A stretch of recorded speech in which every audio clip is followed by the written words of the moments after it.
Jonathan Edwards was a man who had it all. At 45, he was a highly respected lawyer, managing partner at one of the most prestigious law firms in the city. He lived in a sprawling mansion on the outskirts of town, surrounded by manicured lawns, a white picket fence, and the kind of perfect suburban life that many envied. His wife, Emily, was a stunning woman in her early 40s with an air of grace and beauty that complemented her husband's image perfectly. Together, they had 2 children, Sarah, a bright, ambitious teenager who was always the picture of youth and energy, and Luke, a quieter, introspective 11-year-old who was rarely seen without a book in his hand. From the outside, the Edwards family appeared to be the epitome of success. Their home was always filled with laughter, their weekends filled with family outings, and their lives seemed to follow a picture-perfect narrative. Jonathan's professional success had brought wealth, admiration, and power. He was a man that everyone turned to for legal advice, someone whose opinion mattered. Emily, his loving wife, had supported him through it all, her own career taking a back seat to raise their children and be the supportive partner he needed. But the facade of perfection, as it often does, began to crack.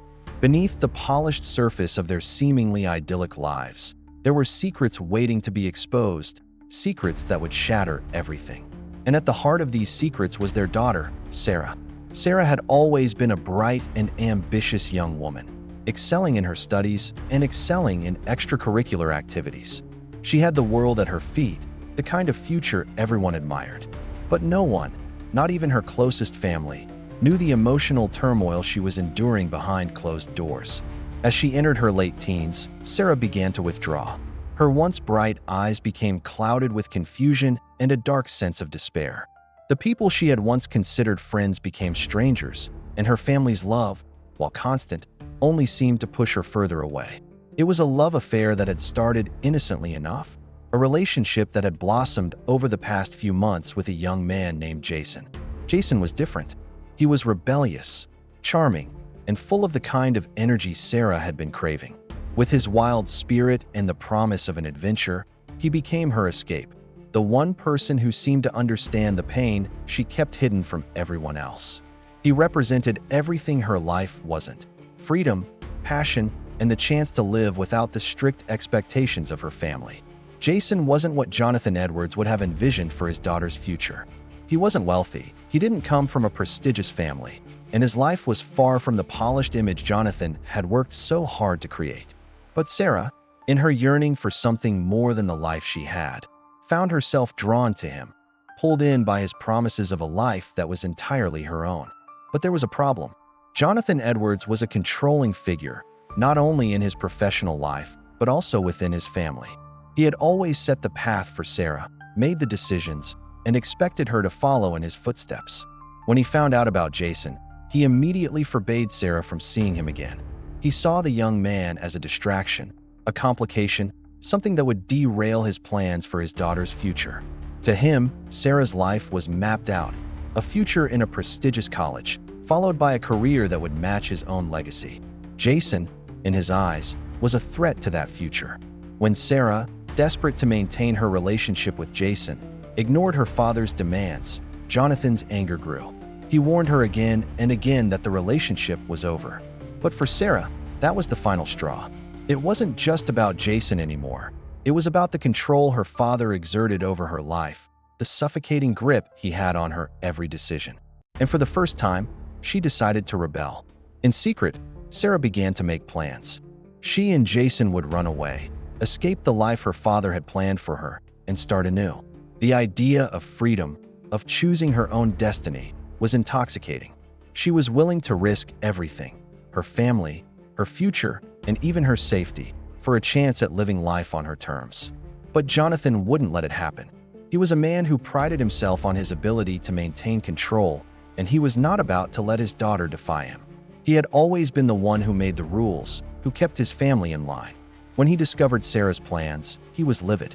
The confrontation between father and daughter was inevitable.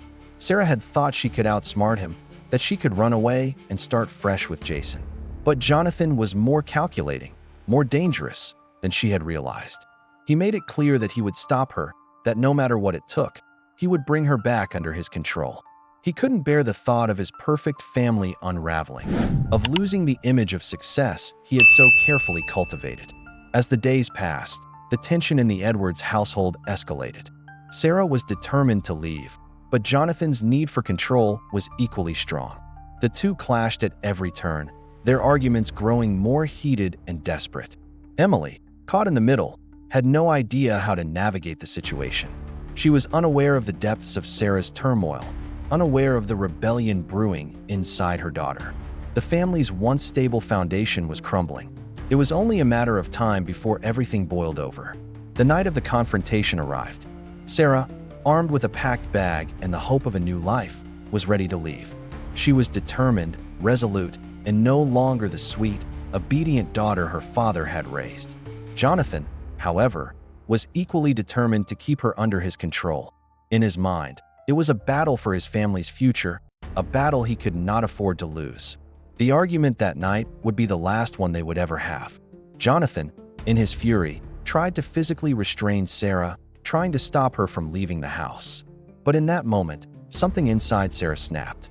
In the heat of the moment, she grabbed a knife from the kitchen, an impulsive act born of fear, anger, and the overwhelming need for freedom. Jonathan didn't see it coming. He was trying to stop her, trying to bring her back to his control, but Sarah, in her panic, lashed out. What followed was chaos. Jonathan fell to the ground, his life slipping away in an instant. And Sarah, terrified and horrified by what she had just done, fled the scene, running into the night with nothing but the hope that she could escape. The perfect family, with all its pretensions and promises, was shattered. Jonathan Edwards, the man who had once held so much power, lay dead, his secrets exposed in the most tragic way possible. And Sarah, the bright young woman who had once had the world at her feet, was now on the run, a fugitive in the eyes of the law. But as the story would soon unfold, there would be much more at play than just a simple case of a rebellious teenager losing control. Sarah's actions would force everyone to confront their own hidden truths, their own buried secrets, and the lengths they would go to protect themselves. And at the heart of it all was a question that would haunt everyone involved. Was Sarah a victim of her father's control, or was she a murderer who had taken the law into her own hands? The night Sarah Edwards ran away, the police were immediately alerted. A frantic 911 call from Emily Edwards, her mother, had shaken the town's normally quiet streets. "My husband, Jonathan, he's dead. Sarah, Emily's voice broke, unable to finish the sentence. The weight of the tragedy was far too much for her to bear in those first moments. By the time the police arrived at the Edwards mansion, the house was eerily silent, as if the life had been drained from it. Jonathan Edwards, the man who had built a reputation on his brilliance and cold perfection, lay lifeless on the floor of his study. His body was found in a pool of blood, a knife wound to the chest. There were signs of a struggle, knocked over furniture, a broken lamp, and items strewn across the floor. But there was no mistaking the brutality of the act. Detective Lisa Harris was one of the first to arrive at the scene. She had worked in homicide for over a decade, and her instincts told her this wasn't just a random act of violence. This was personal. The intensity of the struggle, the anger in the way things were thrown about, and the location of the body told her that Jonathan Edwards' death wasn't just the result of a robbery gone wrong. There was something deeper, something darker at play. Sarah was nowhere to be found. The detectives combed through the mansion for clues, but there were no immediate answers. The Edwards family, to the outside world, had always been perfect. They were the epitome of suburban success.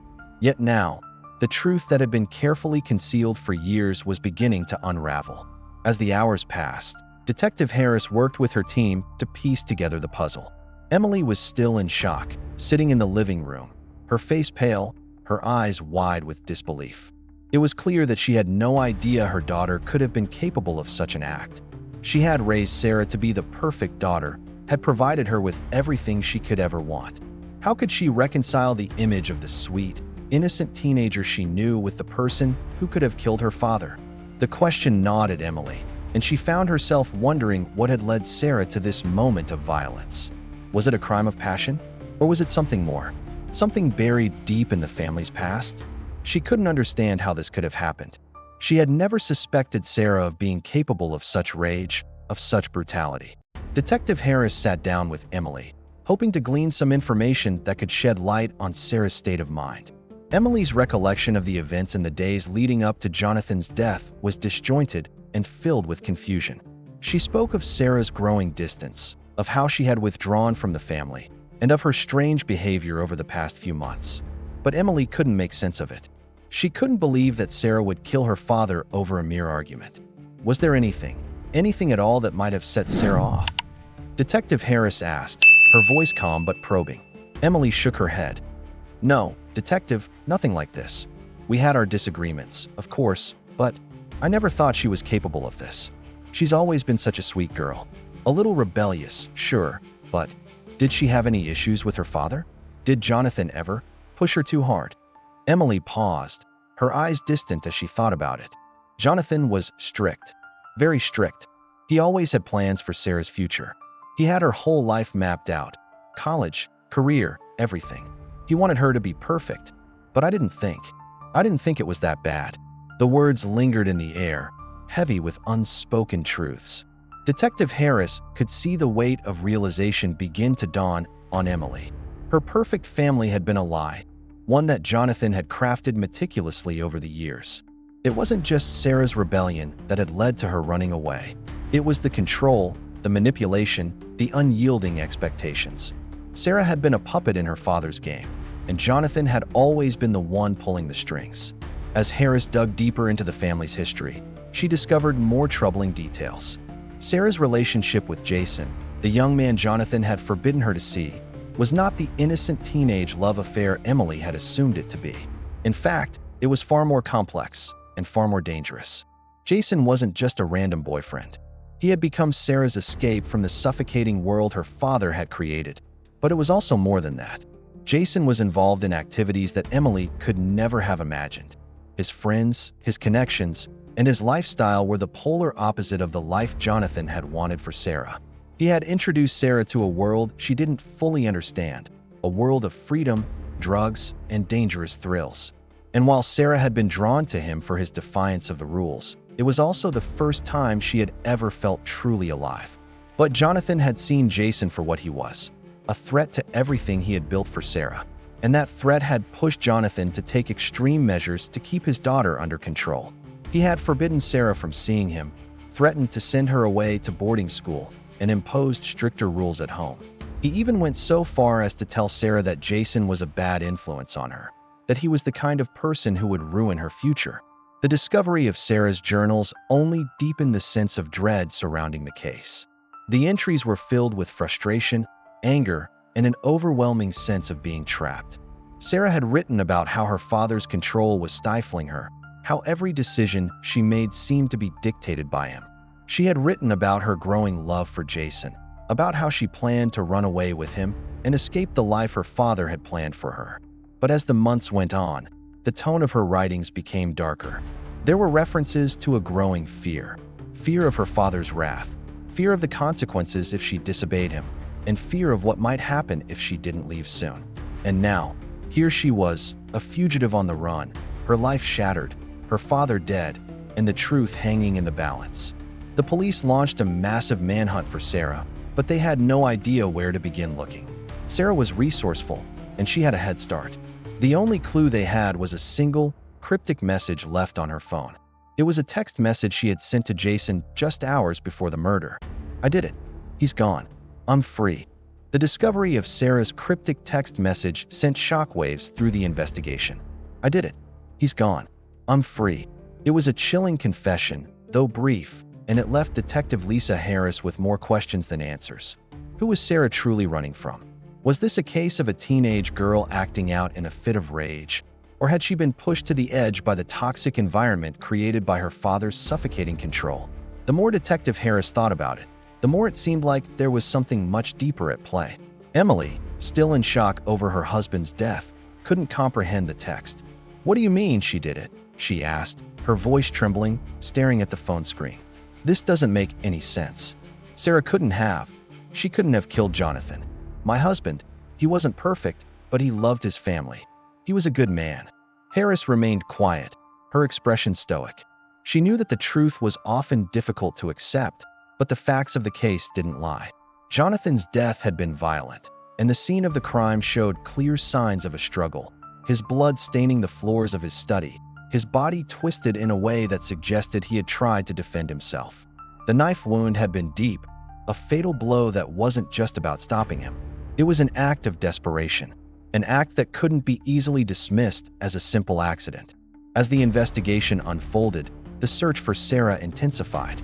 The police scoured nearby towns, questioning anyone who might have seen her or Jason in the days following the murder. They quickly learned that Jason had also gone into hiding. His disappearance only deepened the mystery surrounding the case. It wasn't long before Detective Harris uncovered Jason's troubled past. He had a record, a history of minor drug offenses, thefts, and even some connections to a local gang that had long operated in the city. Jason was no innocent teenager. He had a dark side, one that had attracted Sarah, but also one that had the potential to drag her deeper into a dangerous world. Emily, upon learning the full scope of Jason's background, was horrified. "I never knew. I never imagined he could be involved in something like that," she muttered to herself in disbelief. She couldn't understand how her daughter had fallen into this life. But as Harris pressed her, Emily slowly began to admit that she had seen the subtle signs of her daughter's distress over the past few months. The arguments with Jonathan, the withdrawn behavior, the late nights when Sarah would slip out to meet Jason. Still, she refused to believe that Sarah could be capable of something so heinous. "You don't understand," Emily told Detective Harris, her voice cracking with emotion. "Sarah has always been a good girl, a good daughter. She had dreams. She had ambitions. She didn't want this." But Harris wasn't so sure. She had seen too many cases like this. Families that appeared perfect on the surface, only for the dark undercurrents of manipulation, control, and hidden pain to come to light. The more Harris learned about Jonathan, the more she realized that the family's picture-perfect facade had been carefully constructed, but beneath it was a toxic relationship. A father who believed that love was something to be earned, a daughter who had grown resentful of her father's suffocating expectations. Jonathan's rise to power in the legal world had come at the cost of everything else. His marriage to Emily, although outwardly loving, had become a business partnership of sorts, focused on maintaining the perfect image of success. Emily had surrendered her own dreams, becoming a supportive wife and mother, but she had long been a passive participant in Jonathan's life plan. Now, she was faced with the truth that her perfect life had been a lie. Detective Harris spent hours poring over the journals that Sarah had kept. They were filled with thoughts of rebellion, frustration, and, increasingly, fear. But one entry, in particular, stood out to her. In it, Sarah had written, "I don't know if I can do this anymore. Dad's control is suffocating. I feel like I can't breathe. If I don't get away from him, I'll lose myself entirely. Jason is my only chance to escape. But I'm scared. What if I can't do this? What if everything goes wrong?" This entry, written only days before the murder, revealed the internal conflict that Sarah had been struggling with. She wasn't just rebelling. She was fighting for her sense of self. And in her mind, the only way out was to sever ties with the man who had held her captive her entire life. But how far had that fight pushed her? And was her relationship with Jason truly the innocent love affair she had claimed it to be? Or had Jason, with his own dark influences, fueled her anger and desperation? The detective didn't have to wait long for the answers. Days after Jonathan's murder, the police finally received a tip that led them to an abandoned house on the outskirts of town. Sarah's car had been spotted parked near the property, and the building itself had been empty for years, perfect for someone trying to hide. The search team moved in quickly, surrounding the house with a sense of urgency. Inside, they found Sarah, but not the frightened, innocent girl Emily had imagined. She was sitting in the corner of the living room, holding a gun in her hand, her face pale, her eyes wild with fear. The scene was stark. Sarah, the girl who had once been so full of promise, was now a fugitive, holding a weapon, surrounded by empty bottles and discarded food. It was a far cry from the loving daughter who had once looked up to her father with admiration. When the officers approached her, Sarah didn't resist. She didn't run. She didn't even seem surprised. Instead, she dropped the gun at her feet, her shoulders slumping in defeat. "It's over," she said, her voice barely above a whisper. Detective Harris was the first to speak to her. "Sarah, we need to talk. You don't have to do this alone." Tell me what happened." And for the first time in days, Sarah spoke. Her confession was chilling in its simplicity. She explained how, in the heat of the argument with her father, she had grabbed the knife. "He wouldn't let me go. He wouldn't let me live my life," she said, her voice trembling as she relived the moment. "He tried to stop me from leaving with Jason. He grabbed me, and I was scared. I didn't mean to. I didn't mean to kill him, but I didn't know what else to do." Her words hung in the air like a dark cloud. There was no denying what had happened. Jonathan Edwards was dead, and his daughter was the one who had killed him. But as the pieces fell into place, Detective Harris couldn't help but wonder, was Sarah a victim of her father's manipulation and control? Or was she a murderer who had made the decision to take matters into her own hands? As Sarah was led away in handcuffs, the truth about the Edwards family began to surface. Jonathan's obsession with control, his manipulation of his daughter, and his role in Sarah's eventual rebellion were all laid bare. But there was still much to learn about the dark forces at play behind the scenes. Sarah's life, Jason's involvement, and the question of whether anyone had truly known the real Jonathan Edwards were questions that would remain unanswered for now. The world had once seen Jonathan Edwards as a symbol of success, a man who had it all. But the truth, as it often does, had come crashing down. And in the end, it was his daughter who had paid the price for living under the weight of his expectations. The trial of Sarah Edwards gripped the public's attention. The once perfect family had been torn apart by secrets, lies, and a single, brutal act of violence. As Sarah was brought to court, her story became the focal point of every news outlet in the city. The case wasn't just about a teenage girl killing her father.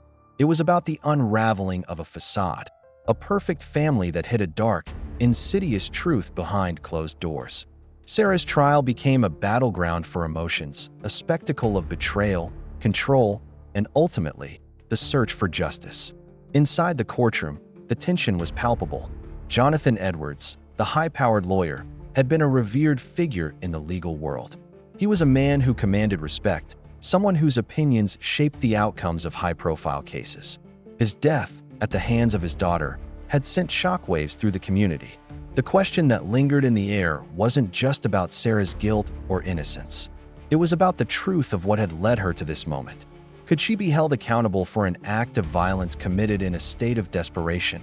Or was she a victim of her father's manipulation, the crushing weight of his expectations pushing her to the breaking point? As the defense team prepared their arguments, they painted a picture of Sarah as a victim, an intelligent, talented young woman who had been suffocated by the overwhelming control of her father. They argued that Jonathan's need for power, his obsessive desire to dictate every aspect of Sarah's life, had driven her to a breaking point. Sarah, they contended, was not a cold-blooded killer, but a young girl pushed beyond her limits, her sense of self crushed under the weight of her father's manipulations. On the other side of the courtroom, the prosecution presented a different story. They argued that Sarah, though a teenager, had knowingly taken the life of her father. They described her actions as calculated, pointing to the violent nature of the murder, the signs of a struggle, and the fact that Sarah had fled the scene. She had, in their view, committed an act of rage, one that stemmed not from self-defense but from a desire to escape the consequences of her choices. As Sarah sat in the defendant's chair, her face pale and her hands trembling, the weight of her actions seemed to finally dawn on her. She had been running from her father's control for so long that it had become her only purpose, her singular focus. But now, in the harsh light of the courtroom, she was forced to confront the consequences of that escape. The man she had killed was no longer the father she had once feared. He was a symbol of all the years of manipulation and pain, a tragic figure whose life had been destroyed by the very family he had tried to control. But as the trial progressed, more disturbing details began to surface. The deeper investigators dug into Jonathan's life, the more they uncovered about the true extent of his control over his family. Evidence came to light that Jonathan had been using his position as a respected lawyer to manipulate people, both professionally and personally.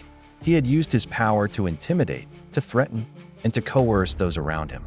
Sarah, in particular, had been subjected to his domineering influence for years. He had carefully crafted her life to fit into the perfect image he had envisioned, disregarding her own wants and desires. It became clear that Jonathan's influence extended far beyond his family. He had made enemies, powerful, influential enemies, many of whom had been forced to bend to his will. The revelation that Jonathan had used his position to further his control over others painted a chilling picture of a man who had been willing to sacrifice everything, including the well-being of his own daughter, for the sake of his ambitions. As Sarah's defense team argued that her actions had been the result of years of psychological abuse, the prosecution countered with evidence of Sarah's recent behavior. They pointed to the fact that Sarah had been planning her escape with Jason for months, that she had taken deliberate steps to sever her ties to her family, and that she had run away immediately after the murder. They argued that, despite her father's overbearing control, Sarah had made the decision to kill him with full awareness of the consequences. In their eyes, this was not a case of self-defense or desperation. It was murder, plain and simple. Throughout the trial, Sarah remained eerily calm. Her expression was a mixture of regret, fear, and resignation, but she never fully broke down. Perhaps she had grown too accustomed to the numbness that had taken over her life after the murder. Perhaps, in her mind, the only way to cope with the enormity of what she had done was to shut down, to shut out the emotions that threatened to consume her. The jury deliberated for days, the weight of the case heavy on their shoulders. They were tasked with deciding whether Sarah Edwards was a victim of her father's manipulations or whether she was a cold-blooded murderer who had taken matters into her own hands. In the end, the verdict was clear: guilty of manslaughter. But the sentence that followed would be the subject of intense debate for years to come. Sarah was sentenced to a lengthy term in a juvenile detention facility, though her defense team immediately filed for an appeal. Her punishment would be a reflection of the complexities of her case. A young woman who had taken the life of her father, but who had also been a victim of emotional and psychological abuse for years. Many argued that the verdict was the only fair decision, given the circumstances. Others, however, felt that justice had not truly been served. Sarah's life would never be the same, and the question of whether she had truly been a victim or a perpetrator of her own actions lingered in the minds of all who followed the case. Meanwhile, Emily Edwards was left to pick up the shattered pieces of her life. The woman who had once lived in the shadow of her husband's power was now forced to confront the reality of the man she had married. Jonathan Edwards had been a man who had controlled everything, from his career to his family, and now that control was gone. Emily's grief was complicated. She mourned the man she had once loved, but she could no longer ignore the man he had become. The husband she had trusted was revealed to be a man capable of unspeakable manipulation. The truth about his life, his actions, and his relationship with their daughter left Emily questioning everything she had once believed about her marriage. In the aftermath of the trial, Emily tried to rebuild her life, but the questions haunted her. Could she ever forgive her daughter for what she had done? Could she reconcile the love she had once felt for her husband with the knowledge of the dark secrets he had kept hidden? Emily was left with only one certainty: nothing in her life would ever be the same again. Sarah, for her part, was left with the knowledge that she would spend years in a facility, grappling with the consequences of her actions. But even in her isolation, she knew that the story of her father's death was far from over. The truth about Jonathan Edwards had been revealed, but there were still more layers to the story, more dark corners to uncover. And Sarah, now a young woman in the throes of reckoning, was left to face the aftermath of a life she had tried to escape, a life that had ultimately led her down a path of destruction. Months passed after Sarah Edwards was sentenced to juvenile detention. The media frenzy that had surrounded her trial had faded, replaced by whispers and murmurs in hushed conversations across the city. Yet the aftermath of her father's murder still hung in the air like a thick, suffocating fog. The perfect family that had once been the envy of many was now a tragic reminder of the dangers of unchecked power, manipulation, and control. The community, the courts, and even Sarah's own family were left to grapple with the lingering questions of justice, morality, and the consequences of betrayal. For Sarah, life inside the juvenile detention facility was far from easy. At first, she struggled with the isolation, the harshness of the system, and the guilt that weighed heavily on her shoulders. Every day was a battle, one where she had to confront the consequences of her actions, both the ones she could control and the ones that had been forced upon her by her father's suffocating hold. Her nights were filled with restless sleep, haunted by the image of her father's body lying in a pool of blood, his once confident, imposing figure now reduced to a lifeless, broken shell. Though she had acted out of desperation, her mind often replayed that moment, trying to piece together what had happened, trying to find some justification for the violence that had erupted. But with every passing day, the rationalization faded, and the reality of what she had done set in. She had killed the man who had once been her protector, her source of stability. In that one fateful moment, she had severed the very thread that held her life together. And yet, there was a part of Sarah that couldn't help but feel relief. She had escaped, not just physically, but mentally, emotionally, and spiritually. The chains that had bound her to her father's expectations, to the perfect life he had crafted for her, had been shattered in that violent act. She was no longer a puppet in his game, but in her quest for freedom, she had unwittingly destroyed everything she had known. Back in the outside world, Emily Edwards was still struggling to come to terms with the truth. After Jonathan's death, her life had been thrown into chaos. She had spent years living in the shadows of her husband's power, unaware of the emotional toll it had taken on their family. She had ignored the cracks in their marriage, the subtle signs that something was deeply wrong with her daughter's mental and emotional well-being. Now, Emily found herself facing the truth about her husband, the man she had once admired and loved, and the role he had played in destroying their family. In the wake of Jonathan's death, Emily had begun to sift through the remnants of their life together. She found letters, journals, and other documents hidden away in Jonathan's office, documents that painted a very different picture of the man she had known. The more she read, the more she realized how deeply her husband's need for control had shaped everything in their lives. Jonathan had been a man consumed by his ambition, by the need to maintain a flawless image. His love for her, for their children, had always been conditional, predicated on their ability to fit into the role he had written for them. In his journals, Emily discovered that Jonathan had viewed her and Sarah not as family, but as possessions, tools to help him maintain his status, his power, his legacy.